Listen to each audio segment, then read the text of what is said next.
You're about to embark on a journey that challenges our deepest assumptions about wealth, happiness, and the true ingredients of a fulfilled life. Imagine a world where every material comfort is at your fingertips, yet the one thing most precious remains agonizingly out of reach. This isn't just a story about food, it's a poignant exploration of loss, resilience, and the profound power of genuine human connection in an often disconnected world. What happens when the grandest gestures and the most opulent resources fail to mend a broken heart? And the answer lies not in extravagance, but in the humble warmth of an unexpected touch. Stay with us because the lessons woven into this narrative are as nourishing as the meals it describes, revealing how true value often blossoms in the most unassuming places, and how sometimes the greatest treasures are found not in what we seek, but in what we overlook. In a city defined by its shimmering skyscrapers and the relentless hum of ambition, there stood a residence that transcended mere luxury.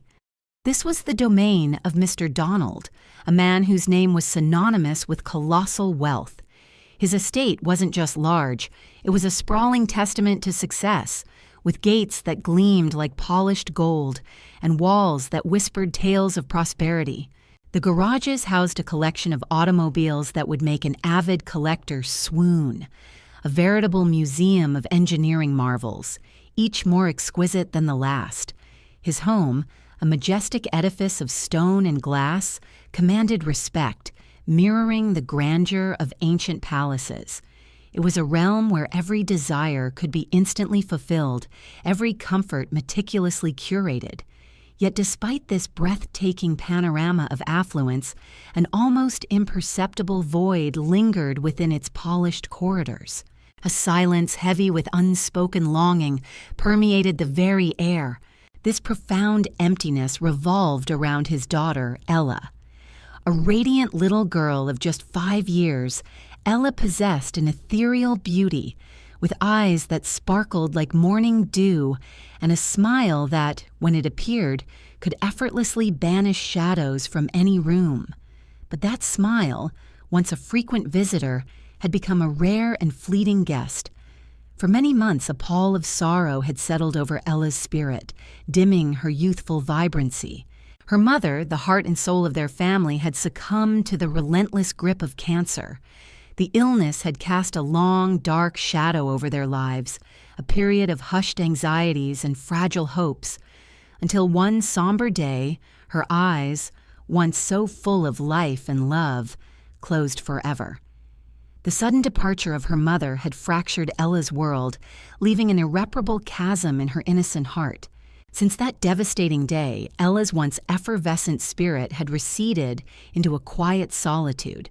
The spontaneous laughter that once echoed through the grand halls was replaced by a profound stillness. The joy she once found in playful games and childish mischief had evaporated, leaving behind a listless apathy. Most heartbreakingly, Ella had ceased to eat. The act of nourishment, once a simple joy, had become an insurmountable chore. Mr. Donald, with all his immense resources, found himself utterly helpless in the face of his daughter's profound grief. He spared no expense, orchestrating a gastronomic parade of her favorite treats. Mountains of fluffy rice, succulent roasted chicken, elaborately decorated cakes, and even scoops of her beloved ice cream were presented before her, each offering a silent plea for her to partake. But Ella, her tiny frame rigid with sorrow, would simply shake her head, her voice barely a whisper, imbued with a longing that pierced her father's soul. "I want Mommy's food." Each morning, the vast dining table designed for grand banquets became a stage for her quiet defiance. Ella would sit, a solitary figure dwarfed by the opulent setting, her gaze fixed on the perfectly prepared plate before her. With a tiny, hesitant sniff, she would sample the aroma, perhaps touch a morsel with her miniature spoon, only to push it away with a sigh. "This isn't Mommy's food," she would declare, her eyes welling with unshed tears, reflecting the profound emptiness within her. Mr. Donald watched, his own heart shattering into 1,000 pieces with each rejection. The sight of his daughter, frail and fading, was an agony far greater than any business setback or financial loss. One night, as he held her close, a desperate plea escaped his lips. "Ella, my darling, I know you miss Mommy, but you must eat. Please, for me." But Ella, her small head shaking with resolute conviction, offered a truth that resonated deeply, a sentiment beyond mere childish whim. "Only Mommy's food tastes like love." Her words, simple yet profound, articulated a yearning for something intangible, something that culinary skill alone could not replicate. This revelation sparked a momentous decision in Mr. Donald. He summoned his most trusted assistants, his voice imbued with an urgency born of paternal love. "Scour the globe," he commanded. "Bring me the most acclaimed culinary artists, French maestros, Chinese dim sum specialists, Nigerian jollof rice experts, Italian pasta masters, anyone, anywhere, who can infuse food with the essence of love." He believed, in his desperation, that such a profound emotion could be a skill, a technique, that a master chef could somehow replicate. The very next day, his palatial home transformed into a bustling international culinary hub. Chefs, resplendent in their starched white coats and towering toques, converged from every corner of the world, their hands clutching an arsenal of specialized spoons, spatulas, and pots, ready to conquer the challenge. The air quickly became a symphony of tantalizing aromas, the spicy warmth of West African jollof rice, the robust fragrance of Italian spaghetti, the savory richness of fried rice, the comforting scent of meatballs, and the piquant allure of pepper soup. Each dish was a masterpiece, prepared with precision and passion, a testament to years of training and dedication. Yet, as Ella, her small face a canvas of anticipation and eventual disappointment, sampled each offering, a familiar frown creased her brow. She sniffed, shook her head, and with a voice barely audible, heavy with an almost unbearable sadness, she pronounced, "It's not Mommy's food." The world-renowned chefs, initially brimming with confidence, now stood bewildered, their culinary prowess rendered utterly impotent. Mr. Donald, witnessing his last vestiges of hope crumble, rubbed his temples, a wave of exhaustion washing over him. He sank onto the couch beside Ella, his voice tinged with profound despair. "Then what can I do, my precious?" he implored. "Please, just tell me." Ella, her tiny, sorrowful eyes fixed on her father, whispered a phrase that would pivot the trajectory of their lives. "Perhaps someone like Mommy can cook for me." Mr. Donald paused, her words echoing in his mind. Someone like Mommy. He blinked, processing the profound simplicity of her statement. Then a revelation struck him with the force of a sudden epiphany.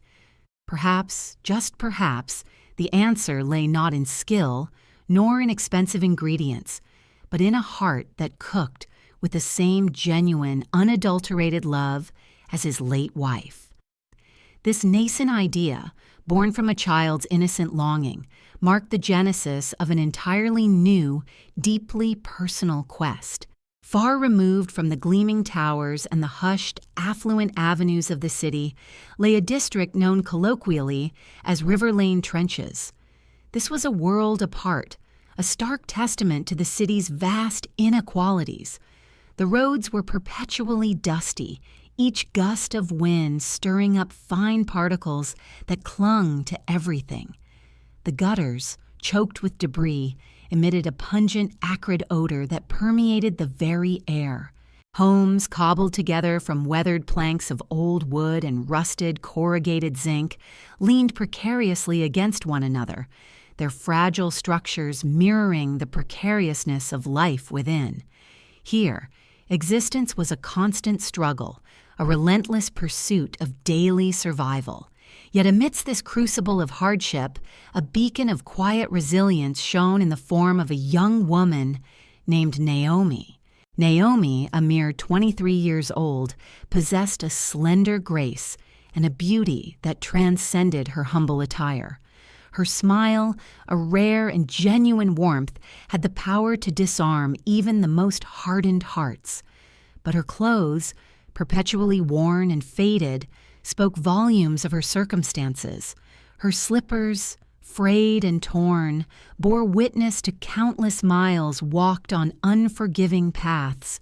Her hands, calloused and etched with small wounds, were a testament to unceasing labor. Every morning, long before the first rays of dawn kissed the horizon, Naomi would stir. With practiced ease, she would tie her simple headscarf, a gesture of quiet readiness. Her cooking pot, a trusty companion, along with a bundle of firewood and a small, precious bag of ingredients, would be gathered. Then she would embark on her daily pilgrimage to her modest cooking spot by the roadside. She owned no shop, no grand establishment. She didn't even have the luxury of a roof over her head, her only shelter being a small, open space adjacent to a crumbling wall. Here, she had arranged 3 sturdy blocks, a makeshift hearth upon which her pot would sit. With a graceful bend, she would coax the embers of her firewood to life, breathing on them gently until a vibrant flame danced, ready to transform simple ingredients into sustenance. Naomi didn't just cook. She performed an act of profound love. She cooked with a palpable joy, an inner light that defied her outward circumstances. Even with her meager resources, she managed to imbue her food with a sweet, soulful taste, a flavor that emanated directly from the depths of her generous heart. The inhabitants of River Lane Trenches, a vibrant tapestry of humanity, hard-working bricklayers, jovial taxi drivers, meticulous shoe shiners, and the boisterous children returning from school, all flocked to Naomi's stand. Her food wasn't just a meal, it was a daily ritual, a source of comfort and camaraderie. They would perch on upturned paint buckets and fractured benches, savoring each bite, often licking their fingers in appreciative bliss. Their faces, usually etched with the weariness of hard labor, would soften into contented smiles. "Naomi," they would exclaim, their voices thick with genuine admiration, "your food is truly delicious." And Naomi, her laughter a melodic counterpoint to the city's harsh symphony, would reply, her sincerity radiant, "As long as your stomach is full, I am happy." Her happiness was not derived from profit, but from the simple act of providing nourishment and joy. Yet Naomi's quiet success did not go unnoticed, nor was it universally celebrated. Just across the dusty road, a garish fast food establishment called Rich Taste stood in stark contrast. Its exterior, painted in ostentatious gold and silver, screamed of new money and exclusivity. Only the gleaming, high-end vehicles of the city's elite dared to grace its parking lot. The owner, a woman named Angela, was an embodiment of haughty pride and cutting rudeness. She was perpetually flanked by her 2 inseparable companions, Bella and Trish, a trio who reveled in their superficiality. Their clothing, always fashionably tight, and their faces, heavily adorned with layers of makeup, served as a protective shield for their inflated egos. They carried themselves with an air of undeniable superiority, convinced of their inherent right to look down upon anyone less fortunate. Every time their loud, shiny car would cruise past Naomi's humble cooking spot, they would make it a point to roll down their tinted windows, their cackling laughter slicing through the air like a sharp blade. "Look at that girl again, squatting beside the gutter," Angela would sneer, her voice dripping with disdain. "Naomi, the firewood cooker! Are you preparing meals for people or for stray dogs? Who on earth would consume such filthy rice?" Their cruel taunts were a daily barrage, a calculated act of humiliation. Sometimes their malice would compel them to disembark from their luxurious vehicle, feigning interest in Naomi's simple fare. They would pretend to scrutinize her steaming pots, their faces twisted into expressions of mock disgust. Then, without warning, one of them would deliver a swift kick to her fragile table, sending her meager setup askew, or worse, shove her pot, threatening to spill its precious contents. One particularly venomous day, Trish, with a malicious grin, deliberately poured Naomi's simmering soup directly into the dusty gutter. "You're cooking utter nonsense!" she shrieked, her voice shrill with contempt. "Who ever gave you permission to sell food?" The bystanders, usually reserved, erupted in a chorus of angry protests. "Why did you do that?" they shouted, their voices filled with indignation. "Naomi has done nothing to you." But Naomi, remarkably, did not retaliate. She did not raise her voice, nor did she engage in a futile argument. She simply wiped the silent tears that traced paths down her dust-streaked cheeks, sat down quietly and whispered, her voice imbued with an unwavering faith, "God is watching. One day, everything will change." It was a declaration not of vengeance, but of profound, quiet hope. That night, Naomi retreated to her home, a sanctuary that bore little resemblance to conventional abodes. It was a minuscule, dilapidated room, prone to leaks, tucked away behind an abandoned house, a forgotten corner of a forgotten building. Her mattress, worn flat from years of use, offered scant comfort, and her curtain, riddled with holes, provided only a semblance of privacy. She sat on the cold, unforgiving floor, her knees drawn tightly to her chest, her gaze lifting towards the unseen heavens. She whispered a prayer, her voice barely audible, a profound plea for solace. "God," she murmured, "I'm not asking for riches. I just want peace. I just want the simple joy of cooking and finding happiness in it." The irony of her silent plea, juxtaposed against the unfolding drama in the city's grandest mansion, was immense. For what Naomi, in her quiet struggle, could not possibly have known was that miles away, within the gilded walls of a billionaire's estate, a little girl was weeping. A billionaire's sole daughter, her tears were not for the newest toys or the most exquisite designer clothes, but for something infinitely more precious, something utterly priceless, food that tasted like love. And very soon Naomi's humble firewood-cooked meals, infused with her pure heart, would become the miraculous answer to that profound, unspoken cry. The subsequent morning, Naomi, adhering to her unwavering routine, awoke before the first blush of dawn. With a practiced flourish, she secured her headscarf, meticulously packed her trusty cooking pot, her bundle of firewood, and her small, precious pouch of ingredients. Her own stomach, echoing the familiar pangs of hunger, was empty, yet a gentle smile graced her lips. "Today will be better," she whispered to herself, a quiet affirmation of hope.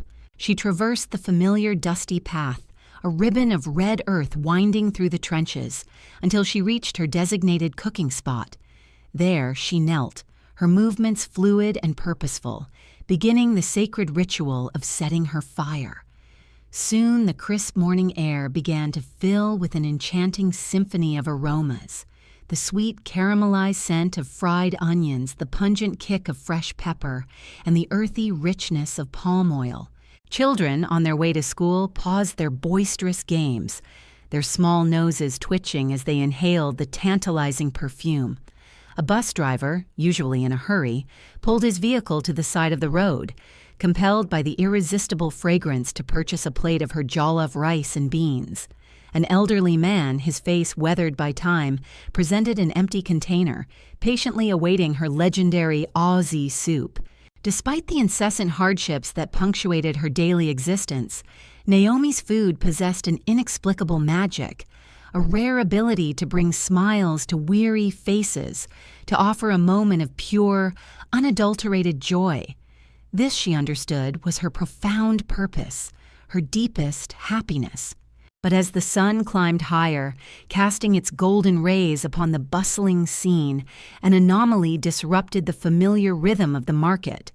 A sleek obsidian SUV, its windows tinted to obscure its occupants, glided slowly, almost deliberately, towards Naomi's humble cooking spot. A hush descended upon the previously boisterous crowd, their conversations tapering into hushed whispers. The vehicle came to a complete stop. The doors, with a soft, almost imperceptible click, swung open.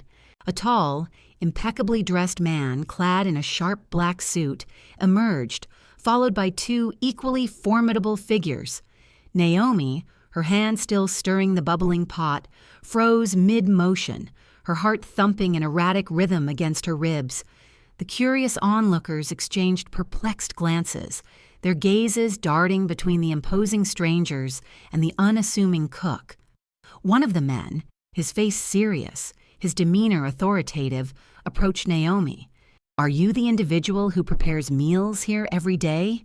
he inquired, his voice low but firm. Naomi, her mind reeling, instinctively wiped her hands on a scrap of wrapper she kept nearby, her voice a gentle, almost hesitant reply, "Yes, sir, that would be me." The man gave a curt nod, retrieving a sleek phone from his pocket. "Please, accompany us," he stated, his tone brooking no argument. "Someone of considerable importance wishes to meet you." Naomi recoiled, a wave of fear washing over her. "But why?" she stammered, her voice laced with panic. "What have I done?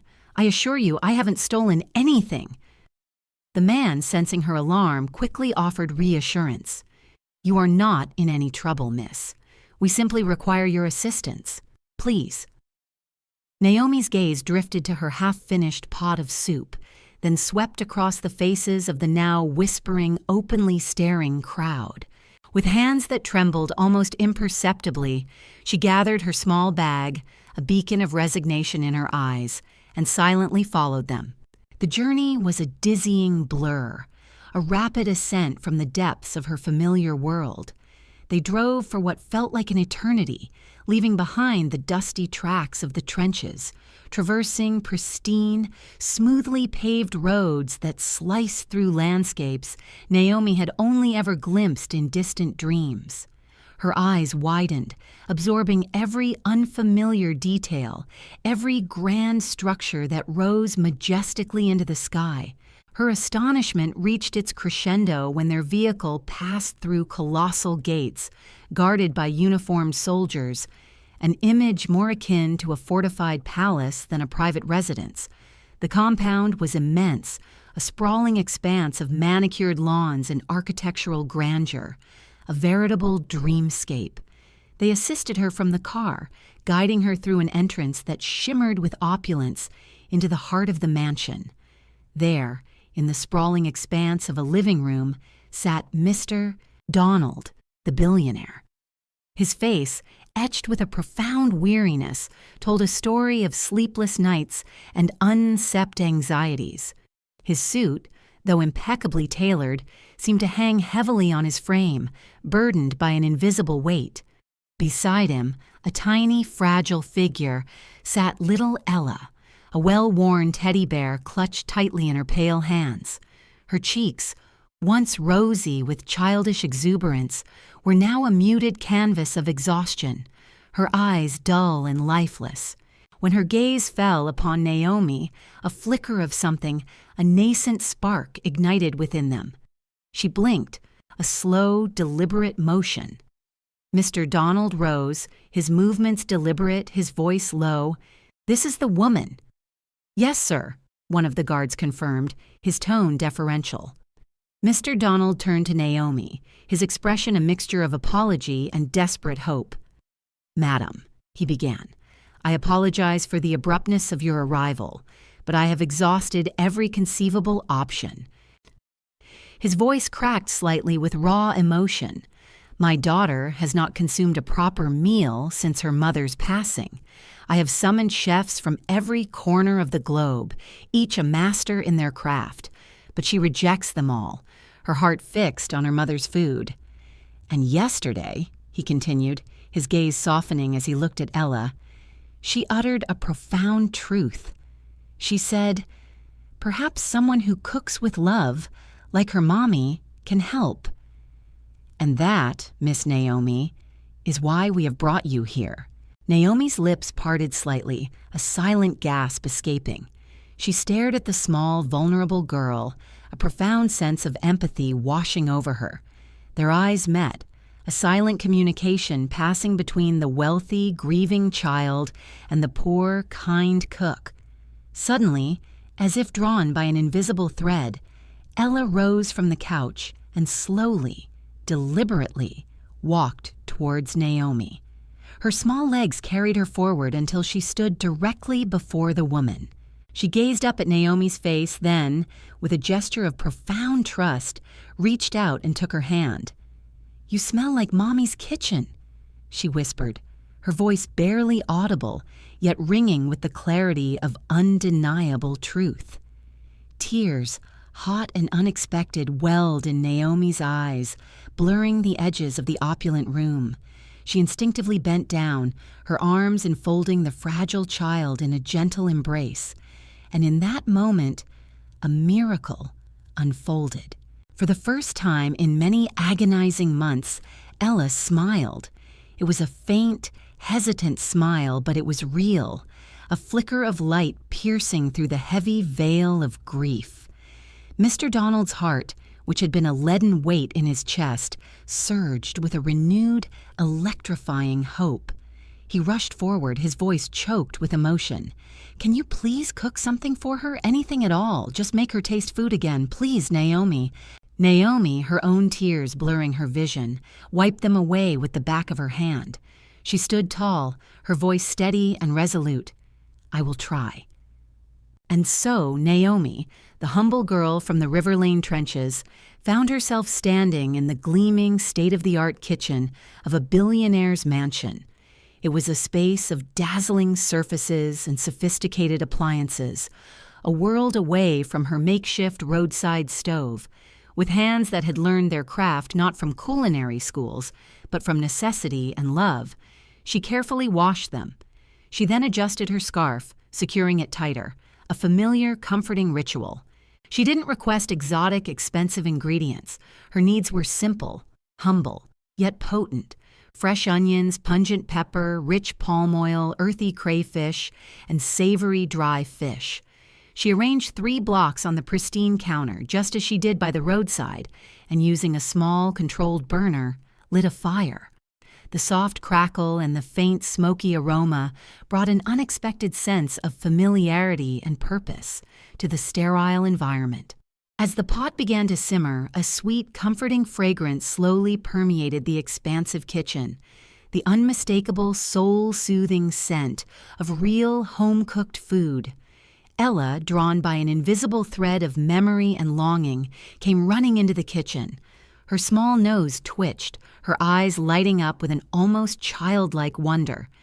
She sniffed the air deeply, her smile widening, a genuine, unrestrained expression of pure joy. "That's it," she exclaimed, her voice ringing with delighted recognition. "That's Mommy's smell." When Naomi finally ladled the food onto a plate and gently placed it before Ella, every eye in the room was fixed on the little girl. A palpable tension hung in the air, a collective holding of breath. Ella took 1 spoon, then another, each mouthful a rediscovery, a return to a forgotten comfort. And then the silence was shattered by a sound that had been absent for far too long. Ella's laughter, a loud, happy, infectious peal of laughter that reverberated through the opulent kitchen, filling every corner with warmth and light. "It's just like Mommy's food," she declared, her eyes sparkling with unadulterated delight. Mr. Donald, overwhelmed by a torrent of emotion, sank into a chair, covering his face with his hands. Tears, warm and cleansing, streamed down his cheeks, a release of months of pent-up grief and despair. For the first time since his beloved wife had passed, he felt a profound sense of hope resurge within him, a tender shoots of optimism pushing through the barren ground of his sorrow. And Naomi, the unassuming girl who once cooked by a meager firewood stove on a dusty roadside, surrounded by the struggles of poverty, was now, inexplicably, holding the very heart of a billionaire's daughter in her humble, loving hands. The profound shift in her destiny had begun. From that pivotal day forward, the trajectory of Naomi's life underwent a seismic transformation. Mr. Donald, deeply moved by the miraculous healing Naomi had brought to his daughter, wasted no time in cementing her place within their lives. He immediately instructed his staff, "Prepare a room for her in the guest house. From this moment forth, Naomi resides here." Naomi's eyes widened, her voice a disbelieving whisper. "So you mean I should live here?" "Mr." Donald nodded, a gentle smile gracing his lips. "Yes, Naomi, you are the only one who has managed to make my daughter eat again, to bring joy back into her life. You are no longer merely a cook. You are, unequivocally, part of this family." Naomi, utterly stunned, struggled to reconcile the reality of her new circumstances with the stark memory of her past. Just the day before, she had been toiling under the relentless sun, her small cooking spot a target for mockery and her own stomach often aching with hunger. And now, she found herself within the gilded confines of a golden kitchen, preparing meals for the daughter of the city's wealthiest man. Later that evening, after the maids had gently guided her through the unfamiliar luxury of a warm bath and presented her with clean, soft clothes, Naomi found herself seated on a plush, yielding bed in the guest house. Her fingers, still accustomed to the rough textures of her former life, traced the smooth, cool surface of the pristine white bedsheet. "God," she whispered to herself, her voice barely audible, a profound question hanging in the quiet air. "Is this truly real?" Meanwhile, little Ella, her usual reluctance to sleep replaced by a newfound contentment, refused to settle until Naomi came to her room and sat beside her bed. Her small, sleepy eyes fluttered open. "Can I call you Auntie Naomi?" she asked, her voice soft with burgeoning affection. Naomi's heart swelled with a tenderness she hadn't known she possessed. She smiled softly and nodded. "Yes, my love. You can call me anything you wish." Ella yawned, her head nestling comfortably against her teddy bear, and whispered, her voice fading into the realm of dreams. "Thank you for bringing back Mommy's taste." Naomi, her heart overflowing, gently stroked Ella's hair, her soothing touch guiding the little girl into a deep, peaceful slumber. But not everyone rejoiced in Naomi's remarkable fortune. Far away in the familiar, dusty environs of River Lane trenches, Angela, Bella, and Trish were ensconced in their usual corner booth at the Rich Taste restaurant, their faces illuminated by the glow of their smartphones. Trish, idly scrolling through her social media feed, suddenly paused, her eyes widening in disbelief. "Wait, wait!" she shrieked, her voice cutting through the restaurant's background chatter. "Isn't this that roadside cook?"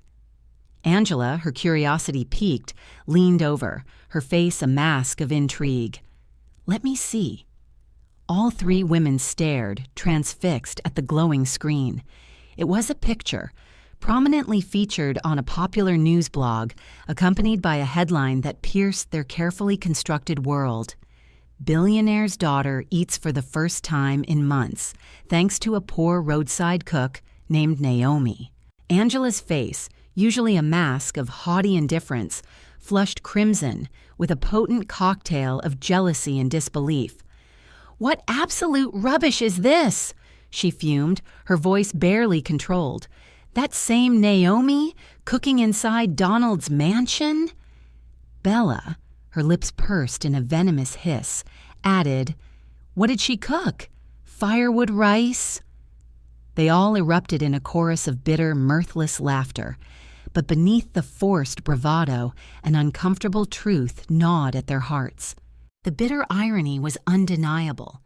They remembered with stark clarity how they had routinely mocked her, contemptuously thrown away her food, and branded her dirty. And now, this dirty girl, this firewood cooker, was residing within the hallowed halls of a palace. Angela, unable to contain her simmering rage, slammed her phone onto the table, the sharp crack echoing in the quiet restaurant. She rose abruptly, her eyes blazing with an almost manic determination. "I must witness this with my own eyes," she declared, her voice laced with a dangerous resolve. Back in the mansion, Naomi had seamlessly settled into her new, albeit extraordinary routine. She rose early, a habit ingrained from years of necessity, tied her scarf with a familiar grace, and began the day's culinary preparations. Her quiet dedication and the sheer deliciousness of her food quickly endeared her to the other staff members. Sandra, one of the housemaids, approached her with a warm smile. "Auntie Naomi, your food truly tastes like home. Even Mr. Donald himself licks his plate clean." Naomi, unused to such praise, laughed shyly, her cheeks tinged with a delicate blush. "I simply pour my heart into it," she replied, her humility shining through. Mr. Donald, observing the scene from a discreet distance, smiled to himself, a profound sense of wonder illuminating his face. "How," he mused, the question echoing in the quiet chambers of his mind, "did a girl from the trenches manage to bring such profound peace and joy into my house?" He walked closer, his voice imbued with a genuine gratitude. "Naomi," he began, "I want to thank you once again. You didn't just cook food, you healed my daughter. You brought light back into our lives." Naomi, her gaze modest, offered a slight bow. "Sir, I am merely doing what I know how to do." "Mr. Donald paused, his eyes lingering on her, a profound observation unfolding within him. There was something undeniably captivating about Naomi, an inherent purity, an unyielding strength, a subtle familiarity that resonated deeply within his soul. His heart stirred, an unfamiliar emotion blooming within him, yet he couldn't quite decipher its origin or meaning. Suddenly, the crisp voice of the gate security guard crackled over the intercom. "Sir, 3 ladies at the gate. They claim to know Naomi and wish to see her." Mr. Donald's brow furrowed, a flicker of surprise crossing his face. "Send me their names," he instructed, his voice firm. A few seconds later, a message appeared on his secure device. "Angela, Bella, Trish." Mr. Donald turned slowly to Naomi, his gaze piercing. "Do these names resonate with you, Naomi?" Naomi's smile vanished. Her hands, which had been deftly preparing vegetables, began to tremble almost imperceptibly. Her heart, which had known a fragile peace, now hammered against her ribs. "Yes, sir," she whispered, her voice barely audible. "They are from where I came from." Mr. Donald folded his arms, his expression unreadable. "Should I permit them entry?"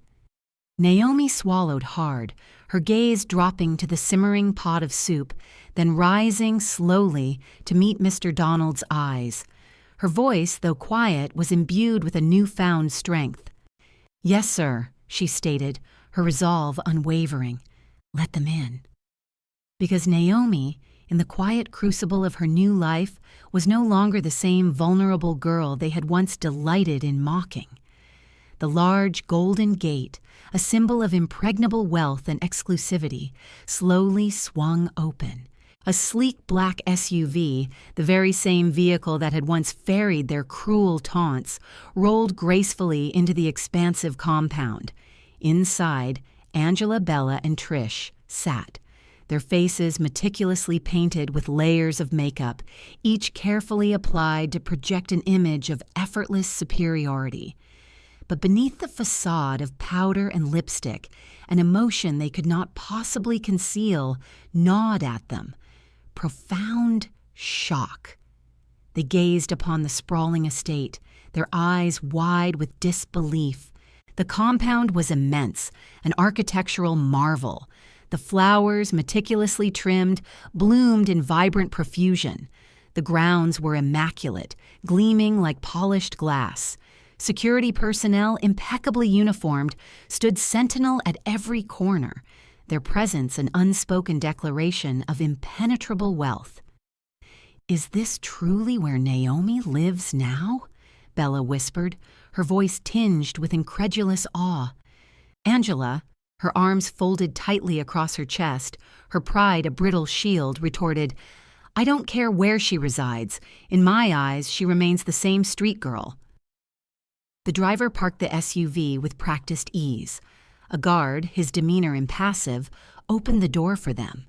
Inside the mansion, Naomi waited, standing tall beside Mr. Donald. Her hands were cold, her heart heavy, but she stood firm, a silent testament to her newfound resolve. She would not appear weak, not this time, not before them. Soon the three women entered the vast living room, their high heels clicking loudly, a jarring counterpoint against the polished marble floor. When their eyes fell upon Naomi, standing composed and serene beside Mr. Donald, they stopped abruptly, their mouths agape, unable to process the transformation before them. Naomi wore a simple yet elegantly tailored gown.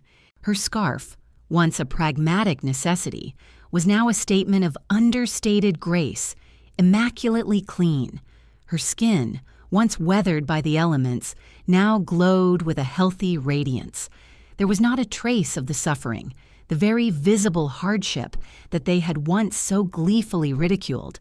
Angela, recovering her composure, forced a saccharine-sweet, entirely fake smile. Naomi, she purred, her voice dripping with feigned cordiality. Wow, you look different. Naomi did not return her smile. She simply regarded them with a calm, unwavering gaze. What do you want? She asked, her voice devoid of emotion, yet ringing with a quiet authority. Bella, caught off guard by Naomi's composure, blinked. We simply came to ascertain if the news was true. Trish, her voice equally hesitant, added, You truly live here? Mr. Donald, sensing Naomi's discomfort, stepped forward, his presence a formidable shield. She doesn't just reside here, he stated, his voice firm and unwavering. She is the very reason my daughter is alive, and more importantly, happy. And yes, she is now unequivocally under my protection and care. Angela's fake smile evaporated, her carefully constructed facade of pride beginning to crack under the pressure of this stark reality. But she's just a roadside girl, she stammered, clinging desperately to her ingrained prejudices. Mr. Donald met Angela's gaze, his eyes unblinking, filled with an unyielding conviction. You, he asserted, choose to judge her by her origins. I, however, see her heart, and that heart, he finished, his voice resonating with deep emotion, saved my child. Angela bit her lip, her bravado dissolving into a quiet shame. Bella and Trish remained silent, their usual garrulousness replaced by an uncomfortable quietude. The room became heavy with an almost unbearable silence. Then a truly surprising event unfolded. Little Ella, her teddy bear clutched in her arms, came skipping down the grand staircase, her joyful voice echoing through the mansion. "Auntie Naomi! Auntie Naomi!" When she reached the living room and saw the three elegantly dressed women, her childish smile vanished, replaced by a decided frown. She turned to Mr. Donald, her small voice clear and unhesitating. "Daddy, who are they?" Mr. Donald, a gentle smile gracing his lips, replied softly, "They are old friends of Auntie Naomi, darling." Ella turned back to the trio, her small arms crossing defiantly over her chest. "They don't look nice," she declared plainly, her innocent honesty a far more devastating blow than any adult insult. Angela's face burned with profound embarrassment, her carefully constructed image crumbling before the unvarnished truth of a child's perception. Naomi, sensing the escalating tension, gently took Ella's hand. "Sweetheart," she said, her voice a soothing balm, "let's go and finish your lunch." As they walked away, a tableau of quiet strength and innocent warmth, Mr. Donald turned to the three women. "I believe it is time for you to depart," he stated, his voice firm, leaving no room for argument. "Naomi is no longer the person you once knew. She is respected here." Angela opened her mouth, a retort forming on her lips, but no words emerged. She slowly turned, defeated, and walked out, Bella and Trish trailing behind her, their heels once so loud and confident, now clicking softly, like the muted footsteps of vanquished adversaries. Back in the sun-drenched, gleaming kitchen, Naomi gently helped Ella finish her meal, carefully wiping the remnants of food from her little mouth. Ella giggled, her eyes sparkling with renewed life. "Auntie Naomi," she asked, her voice brimming with admiration, "can I grow up and cook just like you?" Naomi laughed softly, her heart swelling with affection. "Yes, my love," she replied, "and even better, I'm sure." From the hallway, Mr. Donald stood watching them, an expression of profound contentment on his face. There was an undeniable peace in the scene before him, a sense of light and warmth that had, for too long, been absent from his grand house. He turned to his personal assistant, his voice resonating with a newfound resolve. "Prepare a contract," he instructed. "I want Naomi to become Ella's full-time caregiver. And," he added, a visionary gleam in his eyes, "I want to help her build something of her own." The assistant blinked, a flicker of surprise crossing his face. "Something like what, sir?" he inquired, intrigued. Mr. Donald smiled, a genuine, unburdened smile. "Her own restaurant," he declared, his voice filled with quiet conviction. "Her name deserves to shine." But Naomi, in her gentle kindness, remained blissfully unaware of the magnificent turn her life was about to take. She was simply utterly happy to witness Ella eating, laughing and blossoming once more, a tender flower revived by her loving care. That evening, as the sky transformed into a breathtaking canvas of soft oranges and blushing purples, signaling the day's gentle surrender to night, the air around Mr. Donald's mansion was imbued with a profound tranquility. Birds, their chirps a soft chorus, winged their way home, and a quiet, caressing breeze whispered through the tall, ancient trees that guarded the estate. Inside the house, a sense of calm, an almost palpable peace, had finally settled. Naomi was in the kitchen, her movements fluid and serene, quietly washing plates. She had just finished preparing a light, comforting dinner for Ella, creamy mashed yam accompanied by a savory garden egg sauce, precisely the way the little girl adored it. Ella, her stomach full and her heart content, had retired to bed, a soft humming of her late mother's lullaby still lingering on her lips. Mr. Donald walked into the kitchen, his footsteps almost silent on the gleaming floor. He watched Naomi for a moment, her back to him, engrossed in her task. She hadn't noticed his presence. Her hands moved with a gentle, rhythmic grace as she scrubbed a plate, and a soft, melancholic hum, much like a mother soothing her child, escaped her lips. "Naomi," he said softly, his voice a gentle intrusion into her peaceful reverie. She looked up quickly, her eyes wide with mild surprise, and swiftly wiped her wet hands on her apron. "Good evening, sir," she replied, a faint blush coloring her cheeks. Mr. Donald smiled, a genuine warmth radiating from him. "You don't have to address me as sir anymore," he corrected gently. "Donald is perfectly fine." Naomi, a shy smile gracing her lips, nodded. "Okay, Donald," she murmured, the name feeling unfamiliar, yet strangely comforting. He walked closer, leaning casually against the cool marble countertop. "Naomi," he began, his voice imbued with a quiet seriousness, "I have something significant to tell you." She stopped her work, her eyes now searching his face. "Is something amiss?" she asked, a flicker of concern in her voice. He shook his head slowly, a reassuring smile replacing his previous solemnity. "No, Naomi, quite the opposite. Everything is now profoundly right."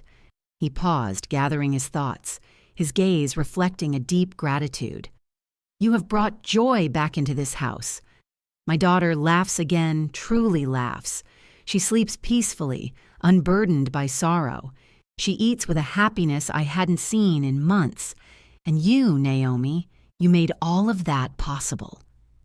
Naomi looked down, a wave of profound emotion washing over her, her heart swelling with an unspoken gratitude for his words.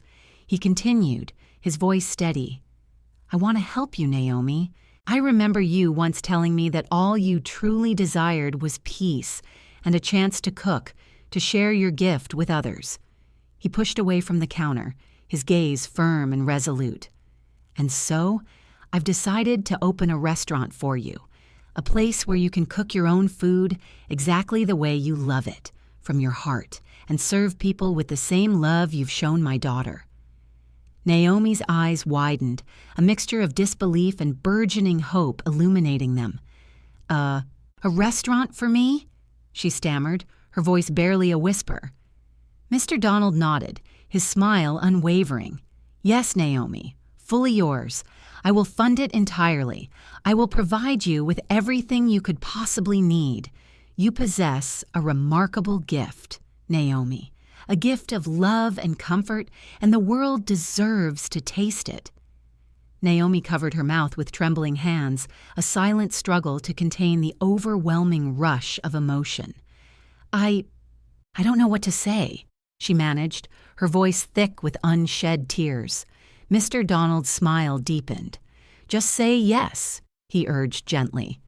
Naomi nodded slowly, tears now freely streaming down her cheeks, washing away the remnants of past hardships. "Yes, oh yes, Donald, thank you. Thank you so, so much." He reached out, his hand gently touching her shoulder, a gesture of profound respect and support. "You deserve this, Naomi," he said, his voice soft but firm. "Every single bit of it." 3 weeks later, a beautifully crafted signboard, bearing elegant script, was carefully placed in front of a brand new building, nestled proudly in the bustling heart of the city. It proclaimed, in bold, inviting letters, "Naomi's Kitchen, the taste of love." The opening day was a whirlwind of exhilaration and vibrant energy. People gathered in anticipation, a curious throng drawn by word of mouth and the potent allure of a remarkable story. Some came out of sheer curiosity, eager to witness the transformation of the humble roadside cook. Others had heard the astonishing tale of the woman whose simple, heartfelt cooking had brought a billionaire's grieving daughter back to life, compelling them to experience that magic for themselves. Inside her gleaming new restaurant, Naomi stood, resplendent in a clean starched chef's coat, her scarf neatly tied, a symbol of her enduring humility and professionalism. The kitchen behind her gleamed, sparkling with state-of-the-art equipment and stocked with every ingredient she could have ever dreamed of, a far cry from her roadside charcoal stove. The first customer, a familiar face from her past, walked through the door.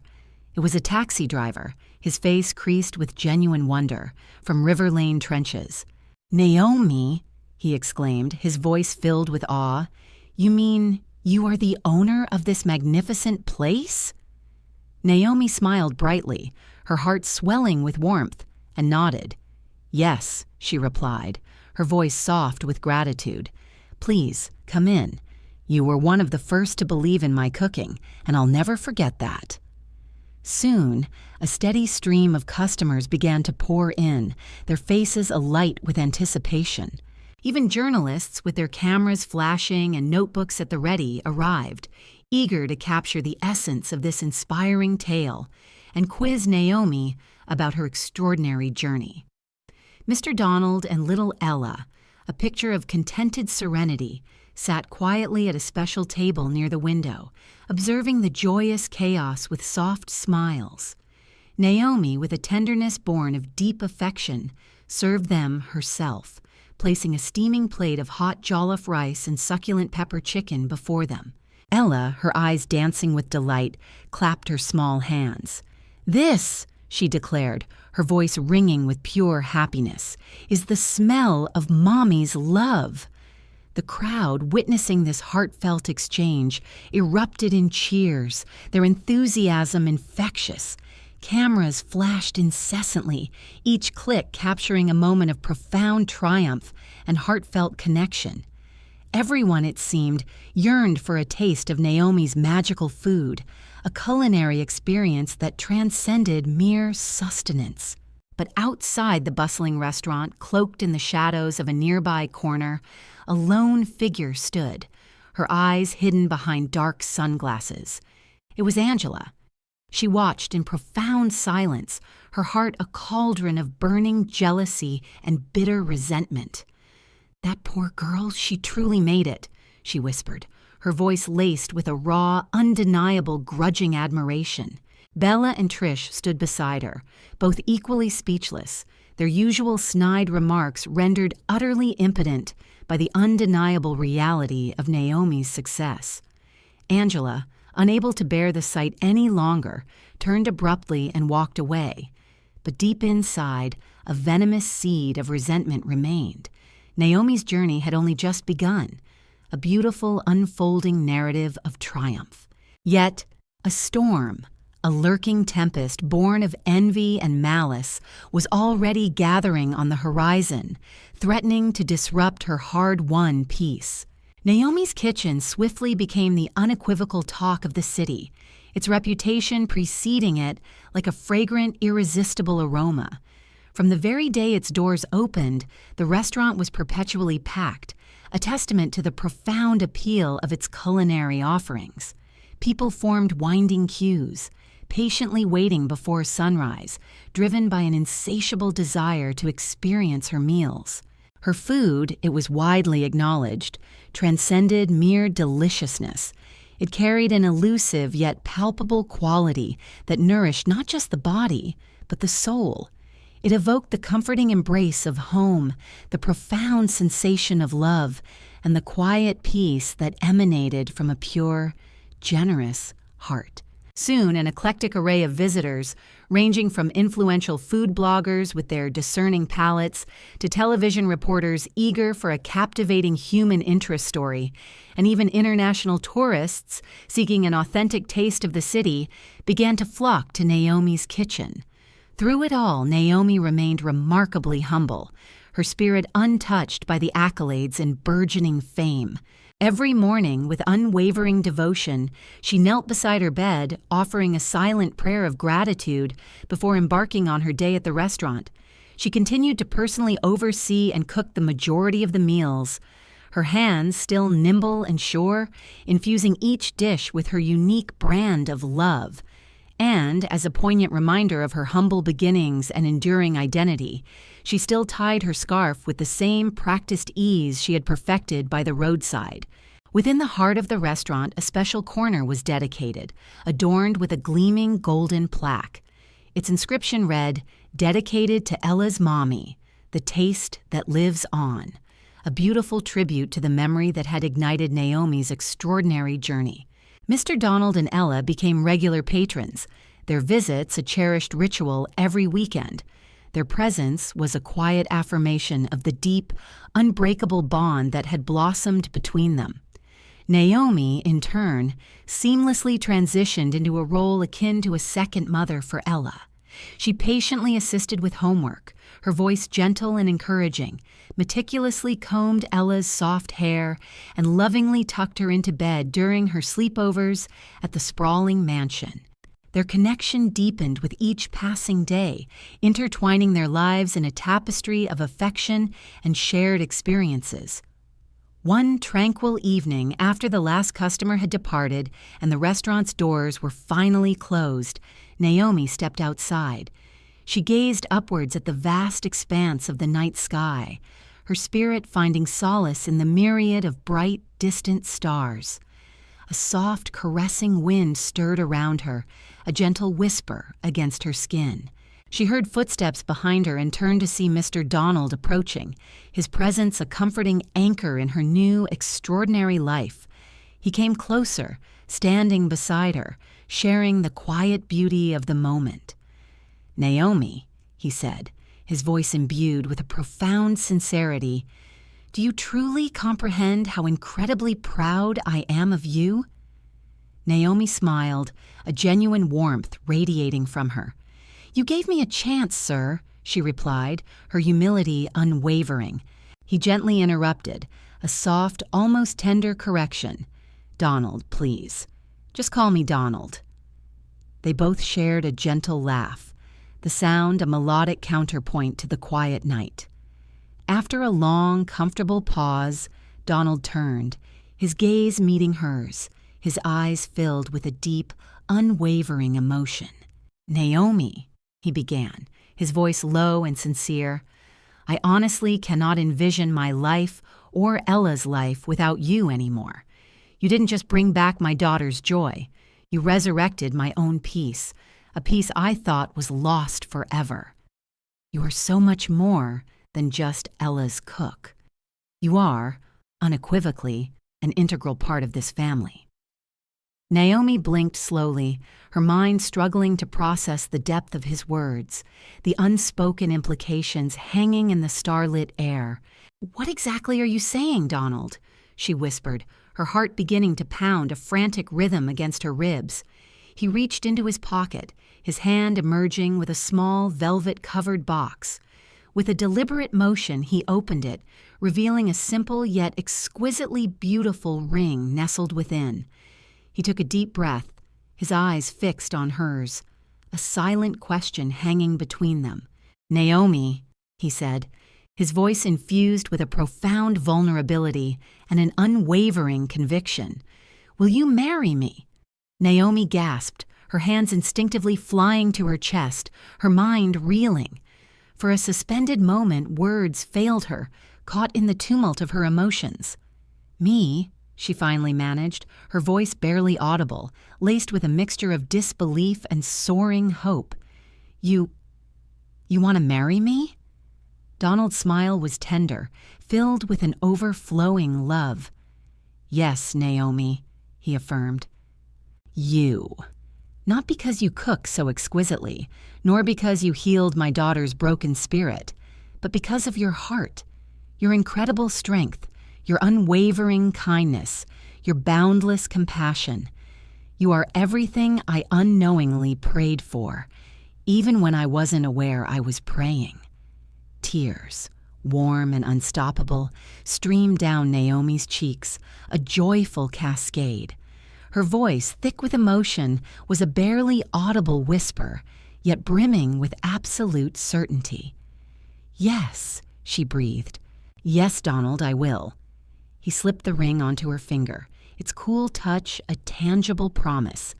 And then, under the silent witness of a million twinkling stars, they embraced, two souls finding profound connection and new beginnings. A few months later, the city buzzed with the news of their wedding, an event that transcended mere social gathering to become a symbol of hope and transformation. It was a grand affair, opulent yet imbued with a profound, heartfelt meaning.